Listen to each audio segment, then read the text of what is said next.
Aqui no nosso instituto, nós não ensinamos nada que não seja baseado na palavra de Deus. Então, talvez aqui nesse curso, você veio procurar quem inventou a teologia, quem inventou o primeiro estilo de estudar. Esse tipo de assunto, esse tipo de coisa nós não tratamos aqui. Para isso, você pode comprar qualquer livro numa livraria que você vai conseguir ter acesso a essas informações. Aqui no nosso instituto nós estudamos a palavra de Deus. Nós estudamos a palavra de Deus sem filtro, ou seja, nós não enfeitamos o pavão. Aqui nós vamos direto na palavra, falamos exatamente aquilo que a Bíblia diz. Às vezes nós vamos usar alguns argumentos que não são bíblicos, mas para provar exatamente o que a Bíblia está dizendo. Nós vamos iniciar esse módulo agora falando um pouco sobre a existência de Deus. Quando nós falamos sobre a existência de Deus, não tem como a gente não falar sobre prova. Qual prova? A provação que você está passando? Não é esse tipo de prova. Quando falamos da existência de Deus, nós temos que levar em consideração a prova pessoal de cada um que tem a respeito da existência de Deus. A existência de Deus é uma frase que tem gerado muitos conflitos na humanidade. Simplesmente porque este conceito é completamente relativo. Como eu disse para você, para cada pessoa que afirma crer em Deus, ela precisa ter uma prova por trás disso. Eu não sei você, mas em algum momento da vida, nós já questionamos também a existência de Deus. Às vezes, mesmo estando na fé já há algum tempo, sempre de um ano em ano, 2 em 2 anos, alguma situação acontece que nos leva a questionar a existência de Deus. Mas sempre nos voltamos e lembramos, é impossível duvidar da existência de um ser que eu tenho tantas provas visíveis e pessoais. Quando nós falamos sobre a existência de Deus, eu preciso deixar algo muito claro para você aqui. Porque quando a gente fala de algo que existe, geralmente traz a ideia de alguma coisa que tem início e que tem fim.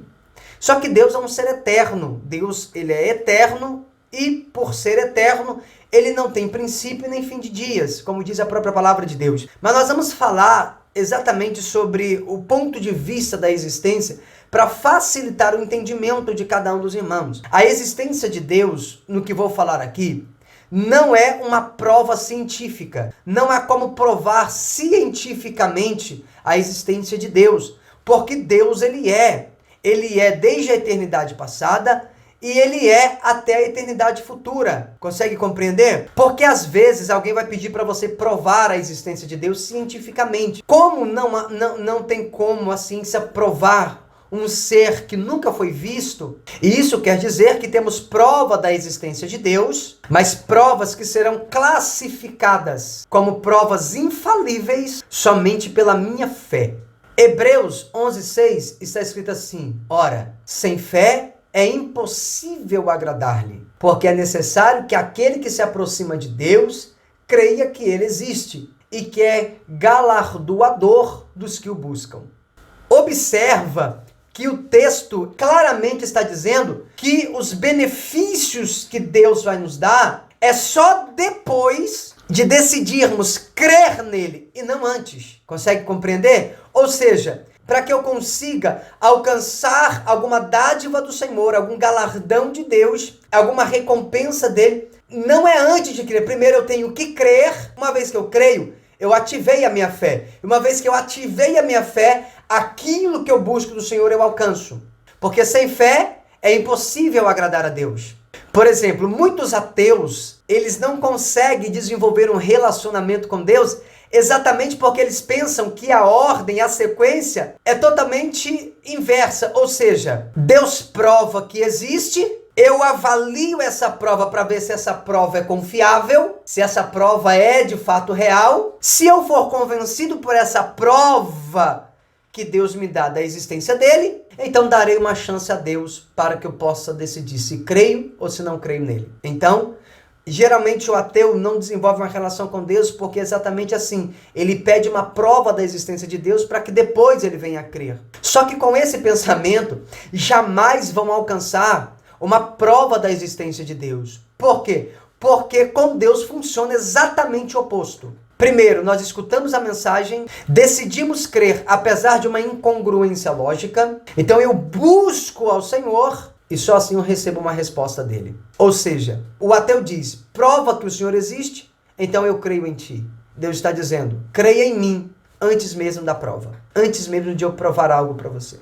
Então, eis aqui o paradoxo da fé, porque as provas da existência de Deus são baseadas exatamente na fé. Mas a fé é ativada mediante a provas que são confiáveis. Tá dando para você pegar, crente? Tá conseguindo compreender? Mas entenda, Deus, ele quer se fazer conhecido. Exatamente, o Deus conhecível. Olha o que diz Oséias capítulo 6, verso 3. Então conheçamos e prossigamos em conhecer ao Senhor. Observa essas duas palavras, tanto a palavra prosseguir quanto a palavra conhecer, são importantes para o nosso entendimento acerca da pessoa de Deus Pai. Por quê? Porque o texto está dizendo, você precisa prosseguir em conhecer ao Senhor, em conhecer a Deus. O que é prosseguir? Prosseguir vem da palavra hadaf, que significa correr. Prosseguir significa assediar, significa correr, significa perseguir. Então o texto está dizendo, prossiga, ou seja, persiga em conhecer a Deus. Enquanto a palavra prosseguir significa hadaf, a palavra conhecer é yadá, que significa instrução, que significa observação, que significa cuidado. Então olha como ficaria o texto. Então conheçamos e perseguimos a instrução do Senhor. Então eu preciso perseguir o conhecimento a respeito de Deus. Entenda o que eu estou falando para você. Estudar sobre teontologia não é simplesmente algo normal. A palavra do Senhor nos diz que nós temos que perseguir o conhecimento a respeito da pessoa de Deus. Porque muitas vezes as pessoas se pegam perdidas para lidar com certas circunstâncias da vida. Exatamente porque não perseguiu o conhecimento. Uma vez que ela não perseguiu o conhecimento, ela se tornou vazia da palavra. E uma vez que você está vazio da palavra, vazio desse conhecimento a respeito de Deus, quando os desafios vêm, você dificilmente vai conseguir vencê-lo.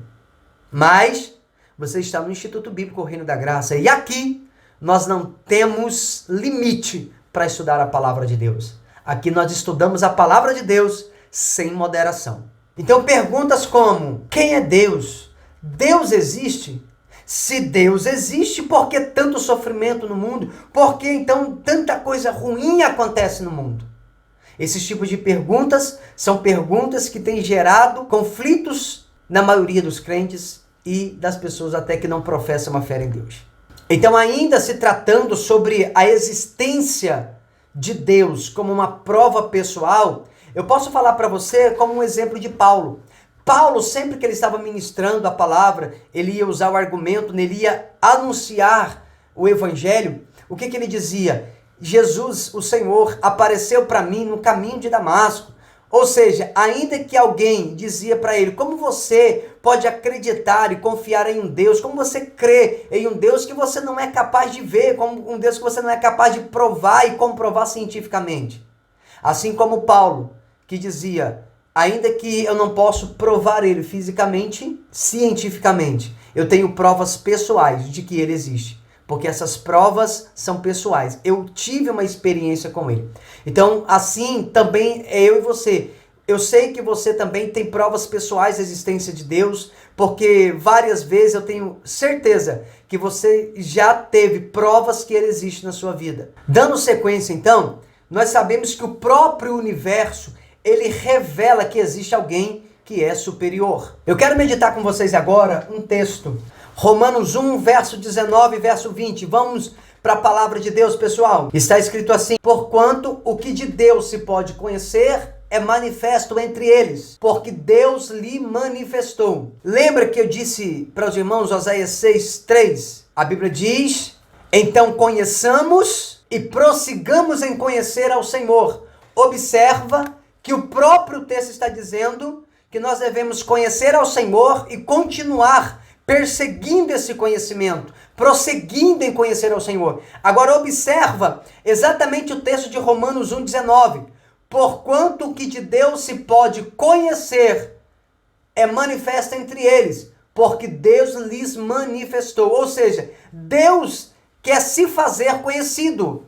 Deus, ele quer que o homem o conheça de alguma forma. Versículo de número 20. Porque os atributos invisíveis de Deus, assim o seu eterno poder, como também a sua própria divindade, claramente se reconhecem desde o princípio do mundo, sendo percebidos por meio das coisas que foram criadas. Tais homens são, por isso, indesculpáveis. Observa o detalhe do texto. O Senhor, ele é muito preciso. O Senhor, no próprio texto, está dizendo que ele vai se fazer conhecer como? Sendo percebido por meio das coisas que foram criadas. Ou seja, tudo que foi criado por Deus, de alguma forma expressa as características do Senhor. No final do verso 20, observa o texto. Tais homens são, por isso, indesculpáveis.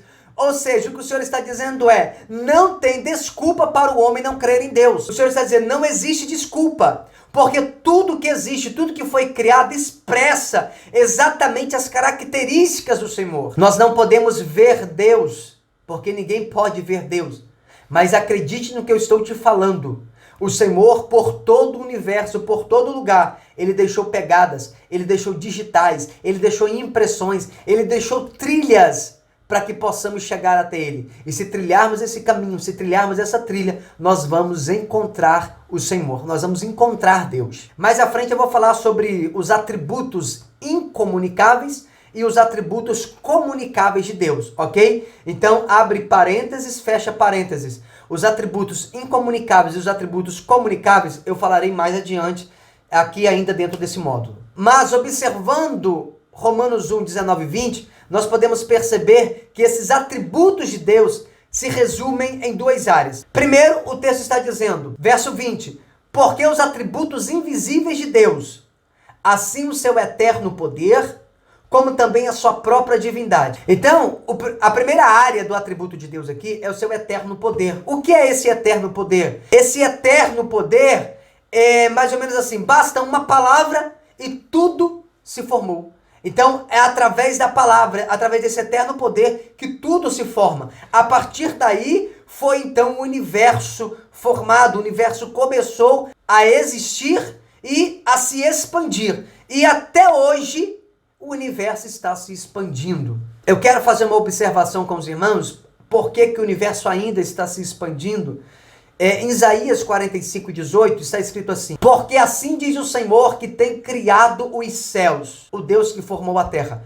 Observa que assim diz o Senhor que tem criado os céus. Por quê? Porque o céu ainda não se concluiu, não terminou a sua criação. O Senhor ainda está criando os céus. E ainda falta uma parte muito importante no céu.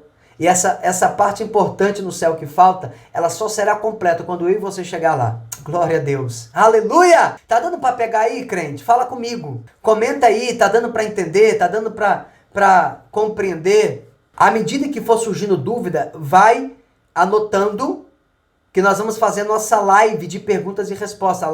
A nossa aula de tira dúvida, ok? Então você observa que Deus, em seu eterno poder, como diz o texto, né, ele tem esse atributo eterno dele. Só um Deus com esse tipo de poder, com esse tipo de atributo, seria capaz de se manter tudo em ordem, né? A Via Láctea, a formação de novas estrelas, a formação de buracos negros, tudo se movendo, tudo se expandindo. O universo é uma coisa dinâmica. É Cristo através do seu eterno poder, ou seja, através da sua palavra, do poder da sua palavra. Ô crente, acredite no que eu estou te falando. Só Cristo tem o poder de impedir com que um cometa se choque contra a Terra.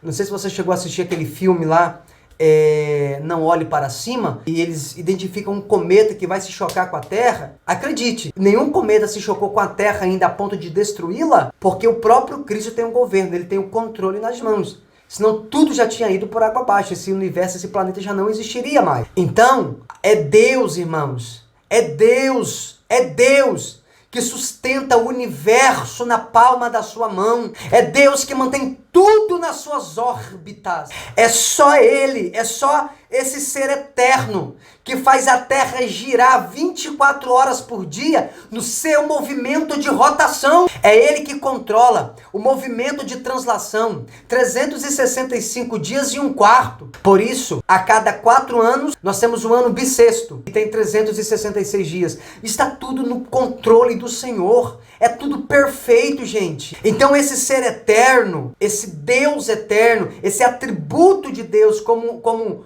o seu eterno poder, é a primeira fase, é a primeira etapa. Só que ele também tem uma segunda fase, uma segunda etapa do seu atributo, que é a divindade.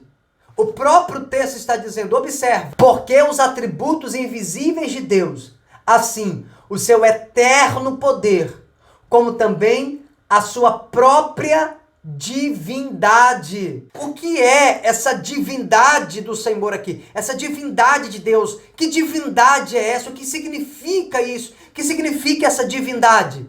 Para entendermos o que é que o texto está dizendo, temos que ler o contexto. Observa. Como também a sua própria divindade claramente se reconhecem desde o princípio do mundo, ou seja, claramente se reconhecem desde o princípio do mundo, ou seja, é o Deus querendo se fazer conhecido. Então, o que é essa divindade?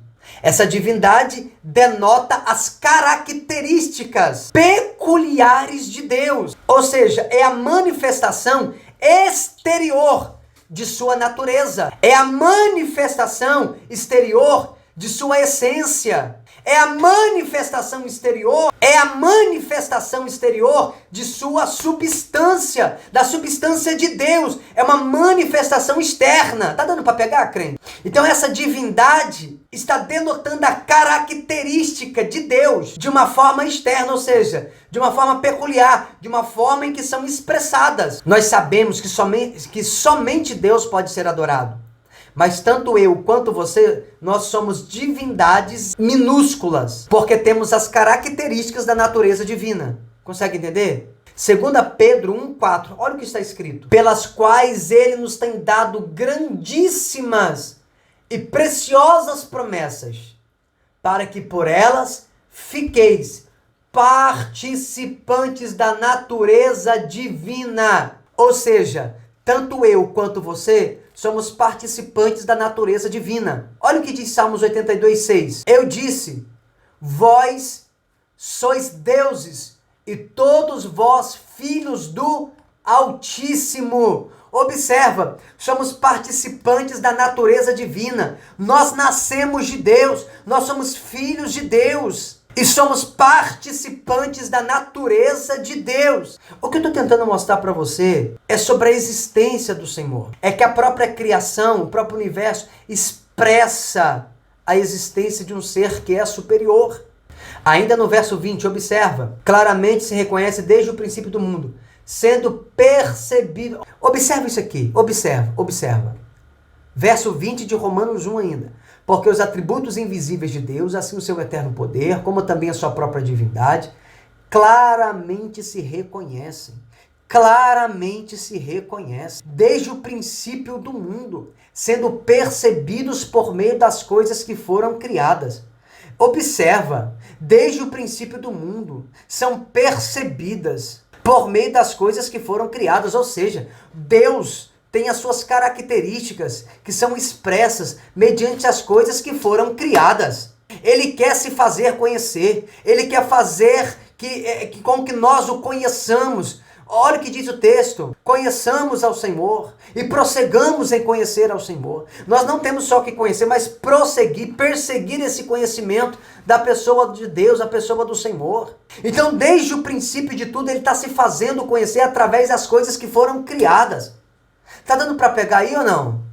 Alabaracandaraçai. Então, como é que eu provo a existência de Deus? Primeiro, eu vou provar a existência de Deus mediante provas pessoais. São provas infalíveis. Eu falo que Deus existe, eu falo que eu creio em Deus, porque eu tenho provas pessoais que Ele existe. Eu tenho experiências com Ele, eu tenho provas pessoais com Deus que me prova que Ele existe. Segundo, a própria criação revela a existência de Deus. A própria criação mostra o ser eterno, incriável que é o Senhor. Anota essa frase aí, anota essa frase. Marca ela lá no seu Instagram, me marca lá, posta e me marca. As características de Deus você consegue ver nas coisas criadas. Mas nas coisas criadas, você não consegue ver a deidade. Ou seja, a pessoa de Deus em si. Anota isso aí. As características de Deus eu consigo ver nas coisas criadas.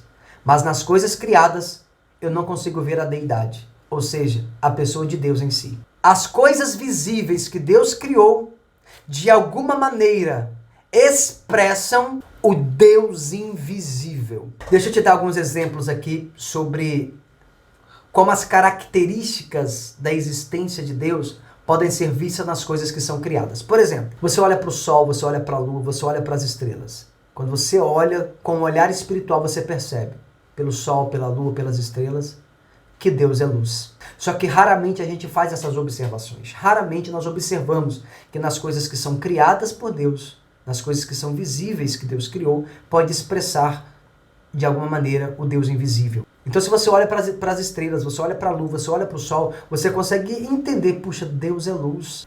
Se você começar a olhar para a natureza, ou começa a observar a natureza para você ver.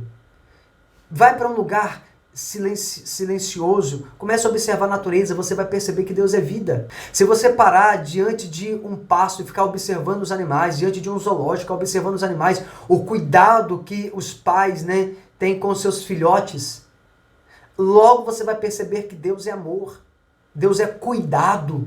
Quando você para poder observar a Via Láctea, as órbitas dos planetas, quando você começa a observar tudo isso, a ordem do universo, você percebe que Deus é um Deus de poder e um Deus de ordem. Se você observar as flores, os pássaros, as árvores, você vai observar que Deus é belo. Você está dando para pegar, crente? O que eu estou tentando dizer para você é que, de alguma forma, aquilo que é visível vai expressar as características de um Deus invisível.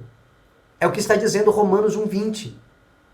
Aí então a primeira coisa, para me provar a existência de Deus, eu só posso dizer que eu creio em Deus mediante uma prova infalível. Ou seja, eu preciso de uma prova pessoal para que eu pregue a existência desse Deus.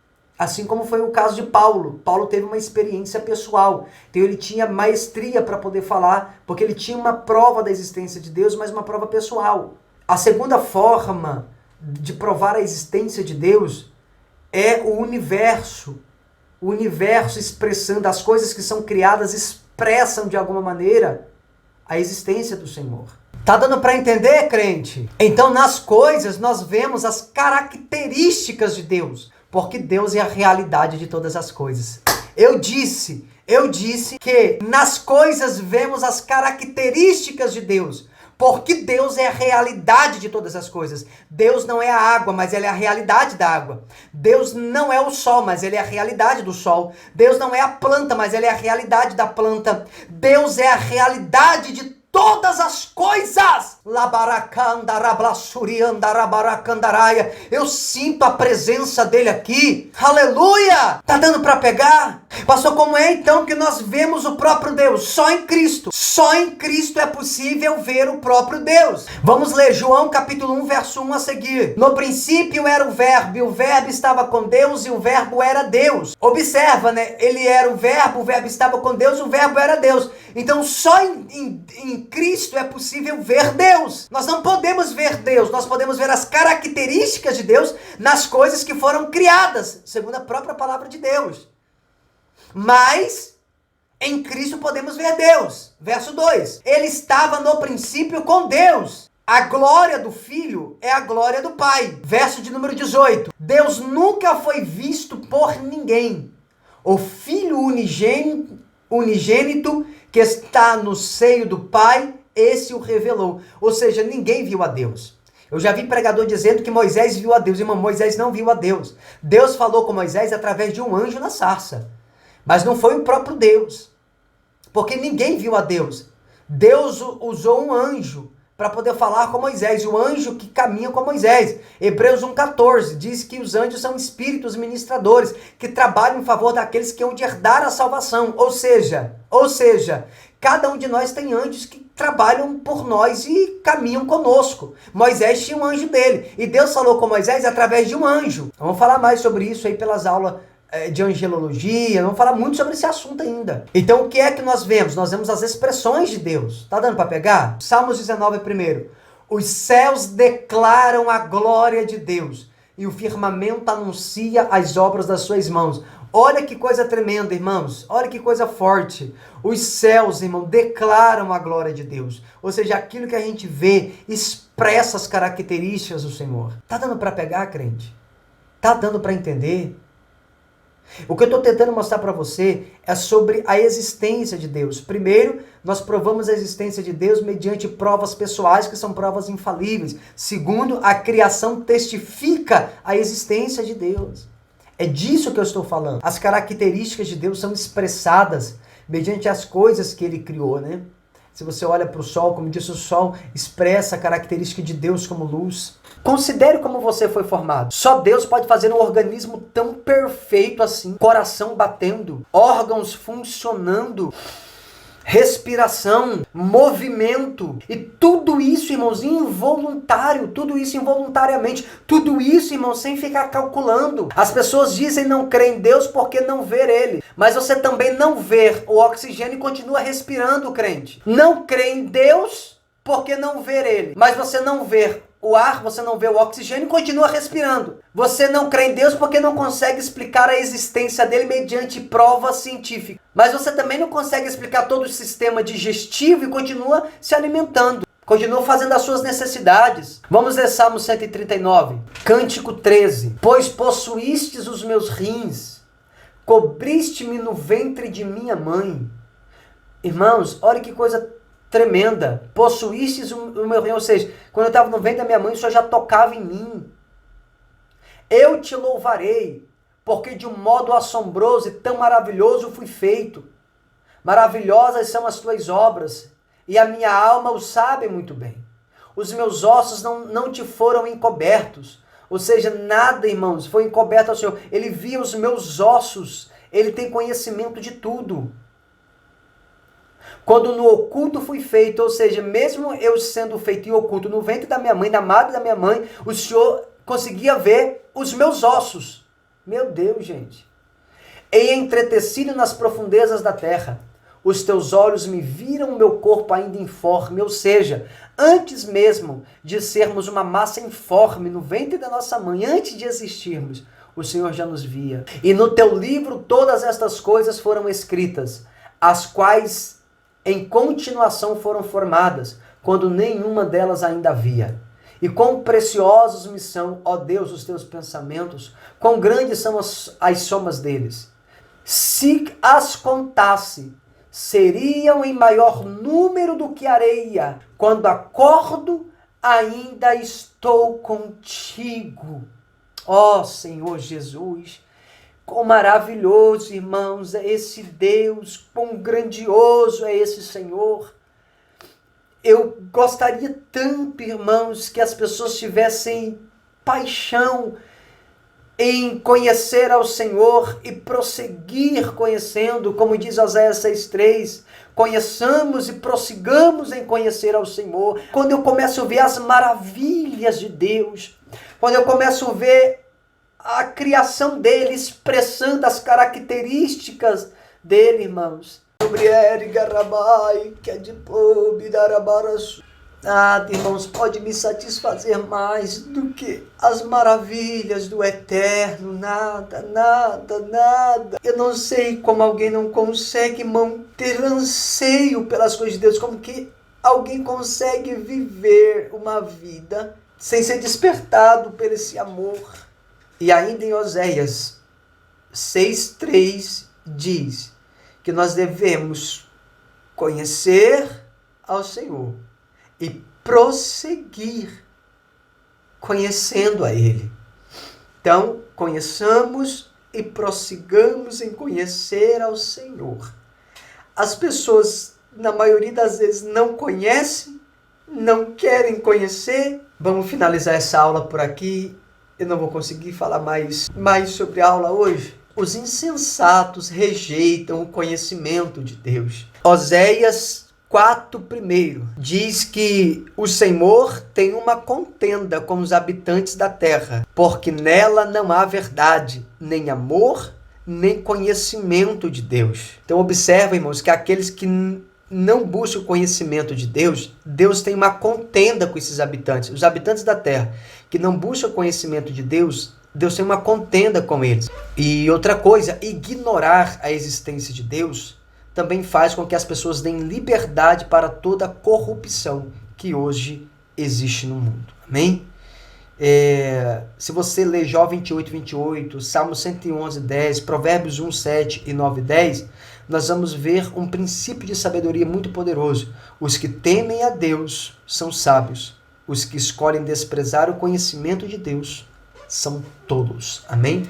Então, irmãos, que possamos buscar conhecer a Deus e perseguir esse conhecimento. Quanto mais você buscar o conhecimento a respeito de Deus, mais liberto você vai ficar. Amém? Ainda em Romanos 1:20, porque os atributos invisíveis de Deus, assim o seu eterno poder, como também a sua própria divindade, claramente se reconhece desde o princípio do mundo, sendo percebido por meio das coisas que foram criadas. Tais homens são, por isso, indesculpáveis. Ou seja, gente, não tem desculpa para o homem não crer em Deus, pois o mesmo Deus deixou pegadas, trilhas, impressões digitais, ele deixou caminhos. Então, o próprio texto em Romanos 1:20 está dizendo: esses homens que não querem buscar o conhecimento de Deus são indesculpáveis, não tem desculpa para eles, ok? Então, o primeiro fator para provar a existência de Deus são as provas pessoais e infalíveis que eu tenho com Deus. Segundo, para provar a existência de Deus, é a própria criação. A criação, de fato, ela testifica, ela expressa a existência de Deus. Amém? Que Deus te abençoe. Muito obrigado por participar conosco dessa aula e eu te vejo na nossa próxima aula de teontologia. Na próxima aula nós vamos falar um pouco sobre quem é Deus, nós vamos falar sobre o Deus único, vamos falar um pouco sobre a diferença de trindade e divindade. Eu te vejo na próxima aula. Até lá.